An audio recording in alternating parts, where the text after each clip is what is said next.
Imagine clocking something like 15,000 steps during a brutal 12-hour shift, only to realize that you know, the single walk that actually matters to your survival is that short 6-minute walk to your car. Yeah, it sounds completely counterintuitive, right? I mean, you're exhausted and you just want to sit down. But for the Malaysian healthcare professionals we're talking to today, that specific short walk might just be the only thing standing between a peaceful evening and a totally sleepless night. Exactly. So welcome to today's deep dive into the book Jom Mindful to Gym Now, just pronounced Jom Mindful Gym Now. Our mission today is to, well, explore this really brilliant 6-minute technique to physically drop workplace trauma before you even turn the key in your ignition. And the story that sparked this is, honestly, it's pretty intense. Right, so there's this medical officer featured in the book who worked in a psychiatric ward, and day in, day out, he's handling patient admission, severe suicide risks, and just profound despair. Yeah, and on the outside, he was a rock. Right. Like totally composed. Totally composed. But inside, his chest was just constantly tight. He would drive home, and his mind would helplessly replay the worst scenes of the day on this endless loop. Like he couldn't actually leave the ward at the hospital. Exactly.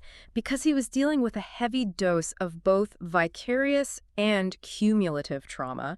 I mean, vicarious meaning you're essentially absorbing the pain of your patients. Oh, wow. Yeah, that makes sense. And cumulative meaning it just builds up over time. Your nervous system is getting pinged by these mini alarms all day long. So by the time the shift ends, that internal alarm is just stuck in the on position. It's like revving a car engine in neutral. Yeah. The RPMs are redlining. Your body is completely flooded with adrenaline from the shift, but now you're just sitting in traffic. Right. That frantic energy has literally nowhere to go, and you can't just logic your way out of it. Because this stress is physically trapped in your muscles? Precisely. The biological fight or flight response got triggered, but you haven't fought and you haven't run away. You just, wrote clinical notes and handed over the ward. Okay, but wait, let me play devil's advocate for a second here. A Malaysian nurse, or MO, is easily pacing the corridors for hours. I mean, they are physically exhausted by the end of the Oh, day. absolutely. So how on earth does forcing them to walk more actually fix the stress? Shouldn't they just, I don't know, sit and rest? Well, it really comes down to how you walk, not just the fact that you're moving. Shuffling to your car while checking your phone does not signal safety to your brain. Right. It's just more noise. Yeah. So this MO realized he needed a deliberate transition. He created a strict 6-minute reset.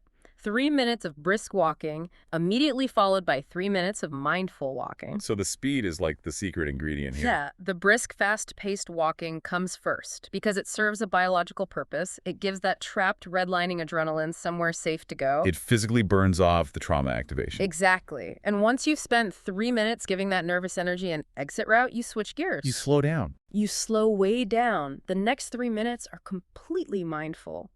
You bring your entire focus to the physical sensation of your feet touching the ground, Right. and you silently say to yourself, here when one foot lands, and now with the other. Here, now. Wow. That rhythm really pulls a wandering, traumatized mind directly back into the present moment. It really does. You aren't just walking to your car anymore. You are manually shifting from emergency mode back to neutral. He literally described it as letting the ground absorb that excess energy. Letting the ground absorb it, I love that. It's a really profound shift in perspective. The trauma isn't just a mental burden, it's an actual physical state. Yeah, and by burning off the physical adrenaline with the fast walk, the slow walk actually gets a chance to anchor your brain back to reality. It makes complete sense. We tend to think of work stress as just a thought problem, but it's really a body problem. Which is exactly why the solution has to involve the body. So let's wrap this up with 3 main takeaways for you guys today. Number 1, workplace trauma stays trapped in your physical body, not just your thoughts. Right, and number 2, brisk walking safely discharges that built-up physical stress. And 3, mindful walking anchors your mind back to the present moment. So here is our call to action for you. After your next heavy shift, take exactly 6 minutes in the hospital compound to alternate brisk and mindful walking before you even start your car. Just give yourself that small pocket of time. It completely redefines the boundary between your job and your personal life. It really does. And it makes you wonder, if the simple, deliberate rhythm of your own feet can completely shift your state of mind and leave the ward behind, what other ordinary daily movements could you transform into a tool to reclaim your peace?